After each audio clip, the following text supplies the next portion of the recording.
Acá estamos con Carlos Rothenberg, empresario teatral. Había quedado una pregunta, Luis. Sí, Ani, Carlos, yo te preguntaba que después de tantos años de palpar un poco el clima del público y de la sociedad, de alguna manera, de forma indirecta, ¿cuánto tiene que ver en esta actividad teatral tan activa, valga la redundancia, el clima económico, el clima de la sociedad hoy? El clima. El clima. El clima incluso. Sí, el clima seguro. Mirá,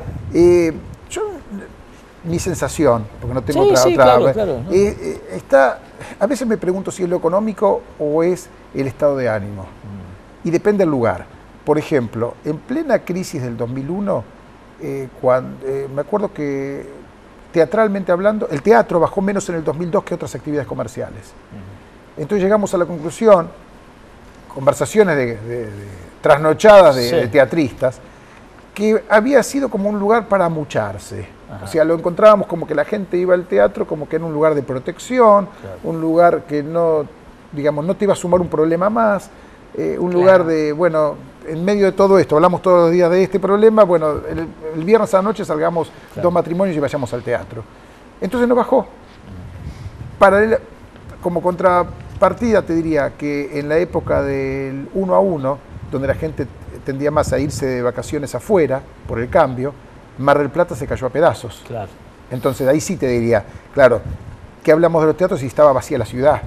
Entonces de repente en esos años se cerraron muchas salas, hubo una caída de 700 y pico mil tickets que se vendían en Mar del Plata en el año 87 a 230.000. Claro. Ahí no hay duda que es un tema de vacío de la ciudad, porque la gente decía me voy a Miami o me voy a Brasil, el que podía veranear, ¿no? Ahora, con respecto a Buenos Aires, que siempre fue más parejo, me parece que esa clase media, que es la que más sostiene el teatro, tiene mucho más que ver el estado de ánimo que el estado económico. No digo que no influya lo económico. Sí. De hecho, estamos haciendo cada día más promociones y buscándole más, claro, la vuelta de poder acercar el tema del ticket, el precio de la entrada al bolsillo de la gente, como ese difícil equilibrio entre el costo real y el bolsillo de la gente, porque, claro, a ver, nosotros también somos usuarios, claro, y como usuarios sabemos que lo que es caro, y entonces tenemos que tratar de masificar por cantidad y no por el precio unitario de un boleto. Influye indiscutiblemente, pero te insisto que no tengo tan claro qué influye más. O sea, conozco gente con mucho dinero que no va al teatro si está mal de ánimo. Claro. Por eso digo que, claro, me parece que el ánimo, las ganas, por ejemplo, el clima de la lluvia, tiene que ver también. O sea, imagínate vos que vestirte, salir de tu casa cuando fuera hace 2 grados, un día de junio, para ir al teatro tiene que ser demasiado interesante. Y la si propuesta. Encima llueve, claro. O sea, porque si no realmente uno se queda. Claro. Y además hay un fenómeno que tiene que ver desde la época de Romay de la televisión privada, que hasta ese momento, hasta programas que el público se puede acordar, no sé, Mujercitas, algún otro que comenzó, no existía la tira diaria de televisión de noche. La tira diaria de televisión era a la tarde. Claro. Entonces vos podías saber, hace 35 años cuando yo comencé, que si había un programa, mucho antes incluso, Rolando Rivas Taxista, ese día un programa de mucho rating te hacía bajar el público al teatro porque la gente, claro, se quedaba en la casa a verlo. Ahora el que se engancha con tiras, donde te meten de repente 30 puntos un lunes, te dura hasta el jueves. Claro.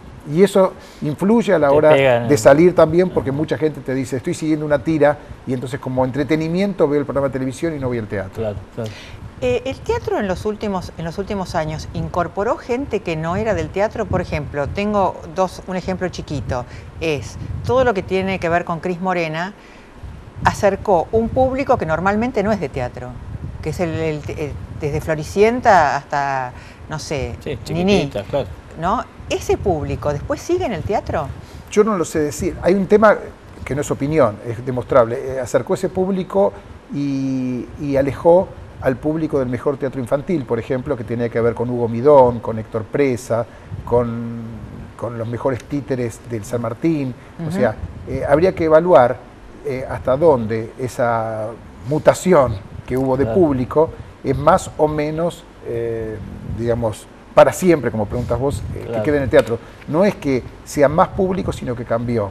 Hay lo que llamábamos el teatro infantil o el teatro infanto-juvenil, hace 30 o 40 años, cambió de protagonistas. Y eso habrá que evaluar, y no soy yo quien lo tiene que decir, si eso es bueno o malo para la actividad y para el hábito del público en quedarse en la actividad. No vaya a ser que sean éxitos efímeros de televisión y que después vuelvan también a la televisión, me refiero a ese espectador, y no se quede para ir a ver a los Federicos Lupis y a los Luis Brandoni. O sea, ese espectador ya crecido, decís. Claro, a ver, eso no sabemos. Sí, o sea, claro. Sabemos que el público que hoy sigue a los actores más entrañables, los Alfredo Salcones, las Normas Aliandros, viste, todo en plural lo digo, tuvo mucho que ver también con la cuna de un teatro para niños, donde lo pedagógico y lo que llamábamos el teatro de texto tenía mucho que ver. Por eso digo, no me animo a decir cómo va a ser el público que hoy consume un programa de televisión en teatro dentro de 40 o 50 años y cuáles van a ser las figuras que van a seguir. Tenemos un minuto.